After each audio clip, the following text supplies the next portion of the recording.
bismillaahi raxmaani raxiim idilahaantiin baddaawadayaal meel kastoo aad naga daawanaysaan waxaad kusoo dhawaataan mar kale iyo weliba barnaamijkeennii dhacdooyinka adduunka ugu layaabka badan.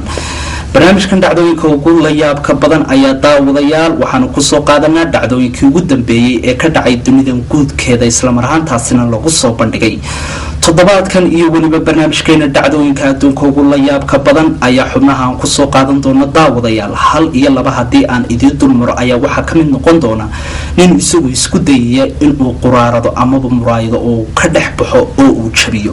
waxaa kaloon daawadayaal kusoo qaadan doonaa ninuu dhashay wadankaasi hindiya oo doonayay inuu ishiisa isagu ku qaado culays dhan 1 kilogram.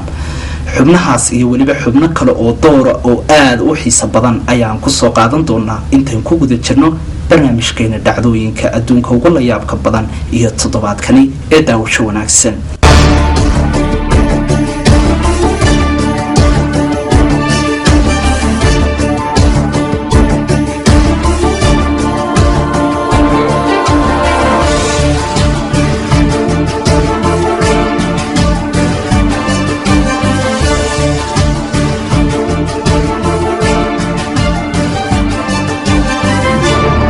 haddii aan daawadayaal soo qabto xubinta ugu horeysa iyo weliba barnaamijkeena dhacdooyinka adduunka ayaa waxaynu kusoo qaadan doonaa nin u dhashay wadankaasi maraykanka ayaa waxa uu doonayaa inuu sameeyo isku day cusub oo ah inuu 19 muraayadood uu ka dhex baxo isagoo aan isticmaalaynin wax kale islamar ahaantaasina uu jismigiisa ku jabiyo muraayadahaasi. bal waxaynu eegi doonaa daawadayaal ninkaasi doonaya quraaradahaasi amaba muraayadahaasi in ay isku daygaasi u suurta gasho. waxaa kaloo daawadayaal ninkaasi laga doonayaa inuu midiiba ku jabiyo 20 ilbiriqsi amaba 20 sakan ee bal daawasho wanaagsan isku daygaasi. Michael Hall waa nin u dhashay wadankaasi Mareykanka waxa uu doonayaa inuu buuga dhacdooyinka adduunka kaga qayb galo dhacdadan oo ah inuu muraayadahan aad arkaysaan ee ku dhex jira biraha uu isagu jabiyo. haddaba daawadayaal bal aynu eegno shuruudaha laga rabo iyo weliba inta loo qabto inuu ku jabiyo. Right, Mr. Ahern, welcome.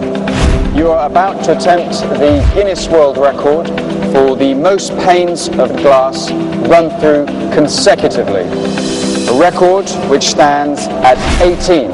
Behind you are 19 panes of glass, each measuring 59 inches by 79 inches at a distance of 10 feet. Now, the purpose is to run through as many as you can.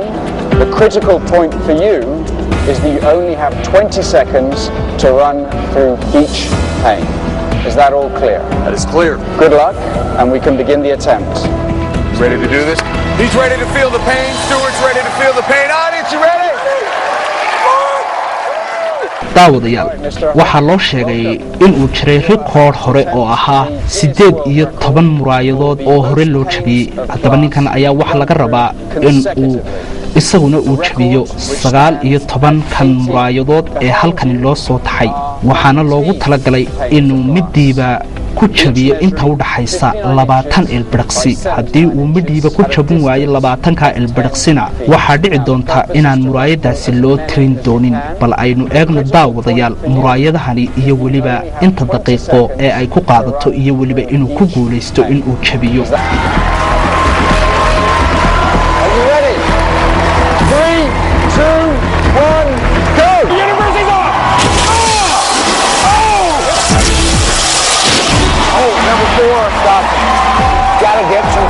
He won't be stopped.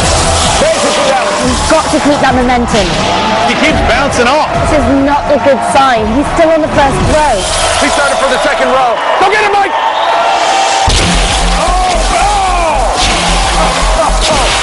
Glass everywhere.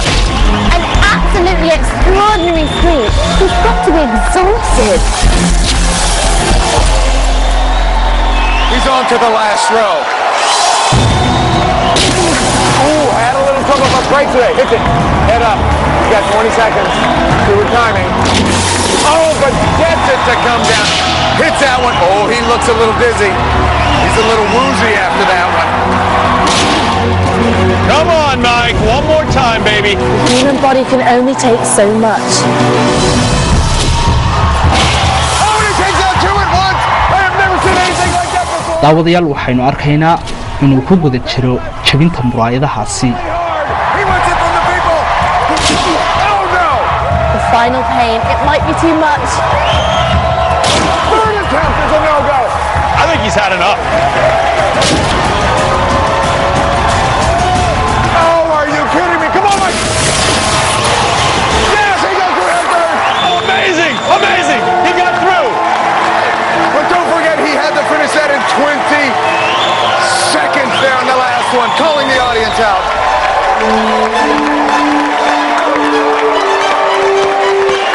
Let's hear it for him. Come to the last row. You get through those first two, all right. Then when you hit it, you took out 2 panes of glass with one brutal collision with one pane of it. Did you? Hadda waxa uu dhammaystiray in uu 19 muraayadoodba uu jabiyo isaga oo aanay 20 ilbiriqsi ee loogu talagalay inuu midiiba ku jabiyay aanay waxba ka lumin. bal aynu eegno natiijada ka soo baxday iyo inuu ku guuleysto rekoorkan cusub ee uu doonayo inuu ka dhigo buugga dhacdooyinka la yaab kale. Mr. Ahern, you have just attempted the Guinness World Record for the most panes of tempered glass run through consecutively, a record which currently stands at 18 panes. Before you, you had 19 panes of glass. As you know, one of the critical factors of this record is that you must make it through each pane in less than 20 seconds. Several panes took you more than one effort to try and get through, correct? Absolutely. You did, however, make it through each pane in less than 20 seconds. All right. Yeah. You're concerned about that last one there. You got it. All right, good. Now, another important factor of this record is that each pane must be broken individually. The force of your impact on one of the panes actually broke 2 panes of glass simultaneously. Now, Guinness World Records guidelines state that we cannot count the second pane of glass. No. What he's saying is, I hit the thing so hard, and next time I hit even harder, that the all 19 break at once. Won't get a record, but it'll be incredible to watch. That's right. Shook the building. Shake the building. That's right. What this means, Mr. Ahern, is that you have equaled the Guinness World Record. Right. Congratulations. Yeah. Good job. Well done, sir. waxa uu ku guuleystay daawadayaal in uu 19 muraayadood uu ka dhex baxo oo uu jabiyo. waxaanu sidaasi ninkani u dhashay wadankaasi Mareykanka ee Michael Hall ku galay buugga dhacdooyinka adduunka ugu la yaabka badan isagoo 19 muraayadood muddo 20 ilbiriqsi ah midkiiba ku jabiyay. Certificate, give him the trophy. Wonderful, congratulations, Mike. Trophies, that's right, like panes of glass, world records are meant to be shattered. That's why we're here in the Guinness World Record Arena. We'll see you next time on Guinness World Records Gone Wild. haddii aynu daawadayaal intaasi kaga nimaadno xubinta ugu horeysa iyo weliba barnaamijkeena dhacdooyinka adduunka ugu la yaabka badan. xubinta labaad iyo barnaamijkeena ayaa waxaan ku soo qaadan doonaa nin u dhashay wadankaasi Hindiya ayaa waxa uu doonayaa inuu buugan dhacdooyinka adduunka ugu la yaabka badan uu ku soo bandhigo dhacdo cusub oo ah in uu ishiisa ku qaado culays dhan 1 kilogram. bal haddaba daawadayaal aynu eegno ninkaasi inuu ku guuleysto dhacdadaasi iyo in kale.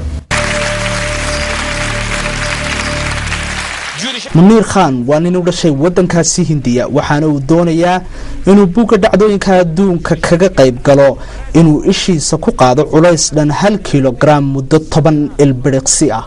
haddii uu ku qaadana waxa uu sidaasi ku galayaa buuga dhacdooyinka adduunka.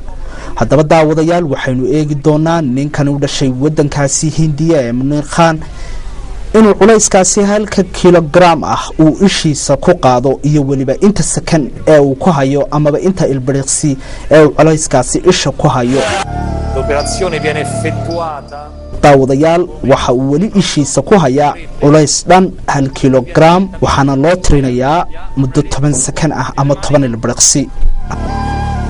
9 8 7 6 5 3 2 1 0 10 secondi.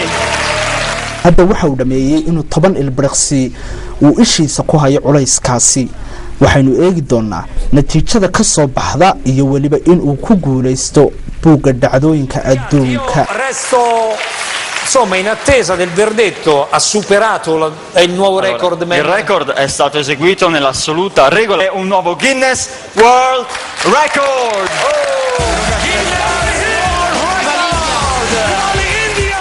daawadayaal Munir Khan oo u dhashay wadankaasi Hindiya waxa uu ishiisa ku hayay muddo 10 ilbiriqsi ah culays dhan 1 kilogram sidaasina waxa uu ku galay buugga dhacdooyinka adduunka ugu la yaabka badan.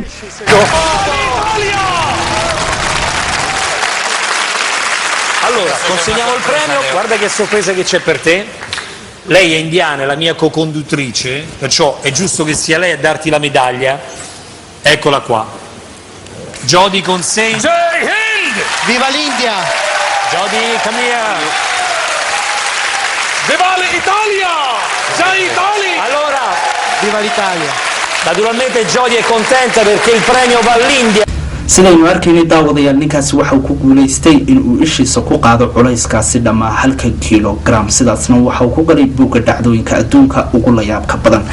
dhacdada aan markan daawadayaal idin soo qaadayo ee aan idii hayo ayaa waxay tahay 2 nin oo u dhashay wadankaasi Ingiriiska iyo Mareykanka ayaa iyagu waxay ku tartamayaan inay madaxooda ku jabiyaan xabxab qadarkiisu aad u badan yahay iyadoo loo qabtay in ay 1 minute gudaheed ku jabiyaan xabxabkaasi. bal haddaba daawadayaal waxaa loo xisaabin doonaa oo loo eegi doonaa labadaas nin halkaasi minute inta xabxab ee ay madaxooda ku jabiyaan. kii xabxabka aadka u badan jabiyaana waxa uu geli doonaa buugga dhacdooyinka la yaab kale ee bal aynu fiirsano dhacdadana. daawadayaal xubintani kalena waxa aynu ku soo qaadan doonaa labada nin oo iyagu u kala dhashay wadamada Mareykanka iyo Ingiriiska ayaa waxa ay ku tartamayaan in tiradani xabxabka ah ay ku jabiyaan muddo 1 minute ah oo ninkiiba muddadaasi 1 minute ah inta uu xabo ee xabxaba ee uu ku jabiyo la eego. Mr. Chamberlain ayaa isagu bilaabay waxaana uu isku dayayaa daawadayaal sida arkaysaan in tiradani xabxabka ah uu muddadaasi 1 minute ah ku jabiyo isagoo isku dayaya in uu xabxab fara badan ku jabiyo muddadaasi 1 minute madaxiisa. bal aynu eegno daawadayaal in uu ku guuleysto iyo inta xabadood ee uu ku jabiyo madaxiisa. This is Germany, a country that isn't particularly well known for great outpourings of emotion, but Germans get angry too, you know, just like this. And when they do, they smack the living daylights out of fruit. Honestly, watch this guy go, because he's got a minute to smash as many watermelons with his head as he possibly can. He's having a few problems with that one. This cannot be comfortable. Here he goes, he's got a different grip. Oh, he's thrown one on the floor and it's smashed. And a second one. I do not think this is going to be allowed. I have a nasty feeling he's going to be disqualified for an illegal manoeuvre. 25 seconds left on the clock. Oh, that's a slippery little sucker. Here he goes. Look at that. 3, 4 headbutts. Moves on, it's not working. Smash. There goes another one. 3 on the trot. He's really going. Oh, look at his head bounce. Down to the last 10 seconds. Go on, my son. Get that out of your system. I'll tell you what. If I headbutt the watermelon and it didn't break, it'd make me more stressed. Time's up. I wonder how many he's done. And there you have it. He's been disqualified for an illegal manoeuvre. waa dhacdo la yaab leh. Mr. Chamberlain waxa uu ku jabiyay madaxiisa 20 xabadood oo xabxabkaasi ah. bal daawadayaal aynu eegno ninka kale ee isagu la tartamaya ninkani oo la yiraahdo Vincent Sam. taas oo sidii uu saaxiibkii ku jabiyey madaxiisa intaasi oo xabxaba isaguna isku dayaya inuu ku jabiyo intii uu ninkii hore ku jabiyey in ka badan muddadaasi halka minid ah ee labadooduba loo qabtay. Mr Vincent Sam waxa aad arkaysaan daawadayaal in uu ku guda jiro hawshii ku jabinta madaxa ee xabxabkaasi isaga oo aad isugu dayaya in uu ku jabiyo tiro ka badan tiradii uu ku jabiyey saaxiibkii. He's not doing too well though. At least he's not throwing them on the floor. As you can see, he's already using a slightly different technique. He's adopted an angry grimace and is using his hands far less. This is brute power, or should I say fruit power. I thought he was going to start eating them then. Look at him go, he's all psyched up. Look at him staring out that watermelon, hitting himself in the face. That's not going to work. Hit the watermelon instead. Down to the last 10 seconds. Just look at that. That is a picture of total destruction. Oh no! 1 second left. Oh! daawadayaal sida aad wada arkaysaan Mr Vincent Sam ayaa ku guuleystay tartankii labadaasi nin dhex marayay ee madaxa lagu jabinayay muddada halka midida intaasi oo xabxaba waxaana uu ku jabiyay 24 xabadood oo xabxab ah madaxiisa halka uu ninkiis ka horeeyay ee Gemini uu isagu ku jabiyay 20 xabadood oo kaliya sidaasina Mr Vincent Sam ayaa ku guuleystay oo ku galay buugga dhacdooyinka adduunka ee World Guinness Record. haddii aynu dhacdadaasi intaasi kaga soo gudubno dhacdadan markan idii hayo ayaa waxay tahay laba nin oo ku tartamaya iyagu in foosto culeyskeedu uu dhan yahay 12.3 kilogram ay kor u tuuraan dherer dhan 6 mitir ilaa inta u dhaxaysa 6 mitir iyo waliba 93 sentimitir bal haddaba daawadayaal labada nin ayaa aynu eegi doonaa culeyskaasi dhan 12 kilogram kooda intaasi dhaafiya ee ku guuleysta buugani adduunka ugu la yaabka badan ama Guinness World Record-ka.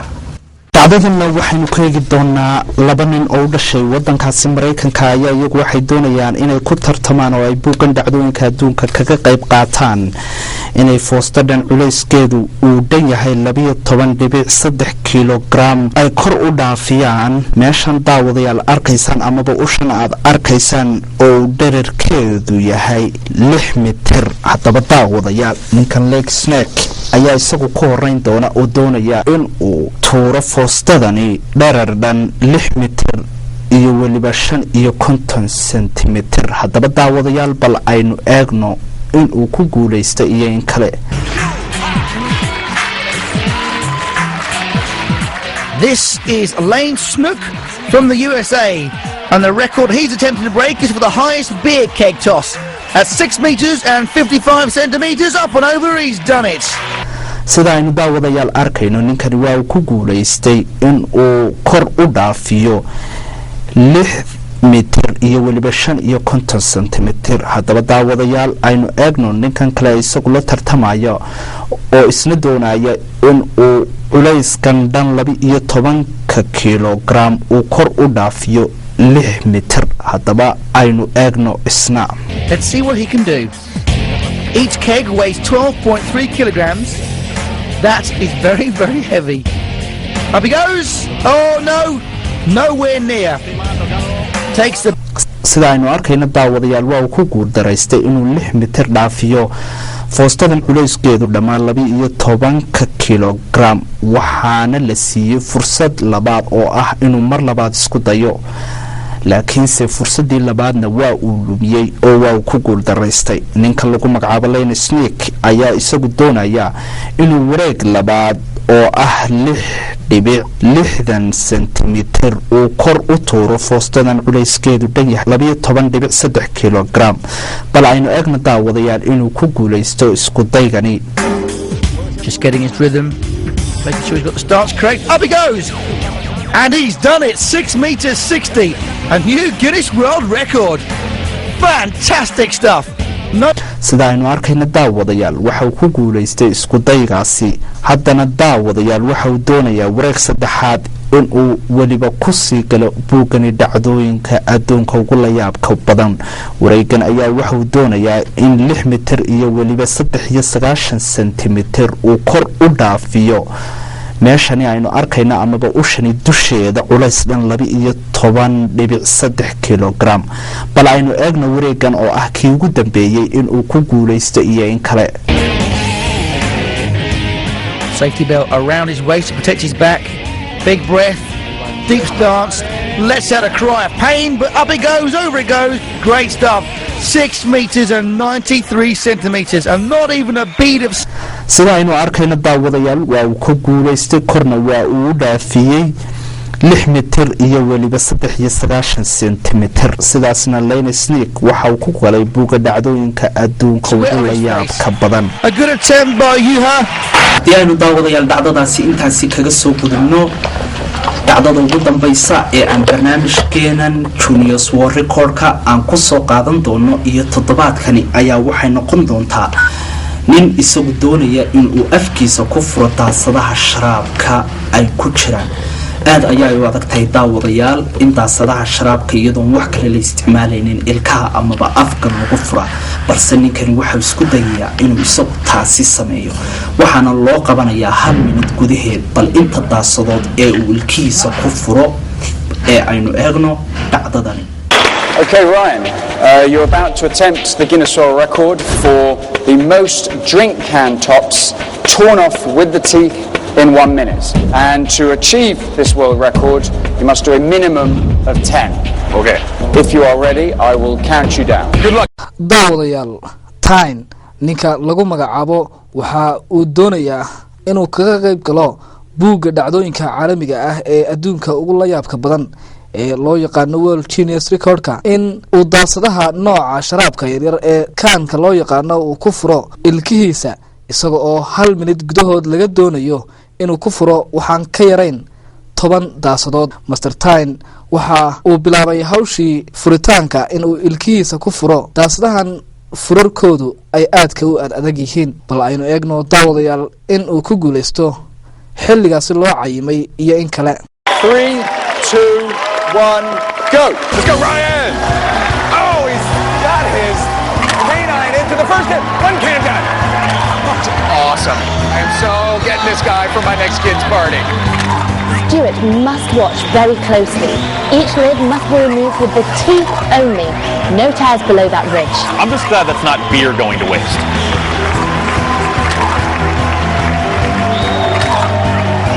You know what nobody's taking into consideration? The amount of soda that is squirting up Ryan's nose right now. It's gotta be burning. There's gotta be pain. His left nostril's on fire right now. He's in pain, he's not showing it. I'm in pain. I'm showing it. This guy is an animal. He is on fire. 10 seconds left. 10 seconds to go. Come on, Ryan. Get one more. 5, 4, 3, Yeah, get one more. 1. How you feeling right now? Good. I think I chipped a couple teeth. What I was wondering is, did you get any of the soda up your nose? Right up my nose, in my eyes. Yeah, and it started to burn, correct? Oh, yeah. Stuart Claxton is about to deliver the verdict. After careful review, several of the cans had a tear beneath this ridge. The Guinness World Record to beat was 10. The Guinness World Record now is 11. Congratulations! haddaba daawadayaal sida aa wada arkaysaan Master Tyne oo loo cayimay ama laga doonayay in 10 ugu yaraan daasadahaasi sharaabka ah uu ku furo ilkihiisa ayaa waxa uu 1 minute gudahood muddo ah ku furay 11 daasadood taasi oo xil intii looga baahnaa uu dheereysiyay hal sidaasi ayaana ku galay buugga dhacdooyinka adduunka ee World Guinness Record. intaas daawadayaal waxaan ku soo gabagabeynaa barnaamijkii dhacdooyinka adduunka ugu la yaabka badan. barnaamijkan barnaamij lamida iyo toddobaadada dambe ee soo socda intaynu isku arkayno waa kamradii iyo lightingkii Fawzi Axmed Caynab waa soo jeedintii anigoo Jamaal Axmed Naasira waxaan idinkaga tagayaa salaanta islaamka. assalaamu calaykum waraxmatullaahi tacaala wa barakaatuh.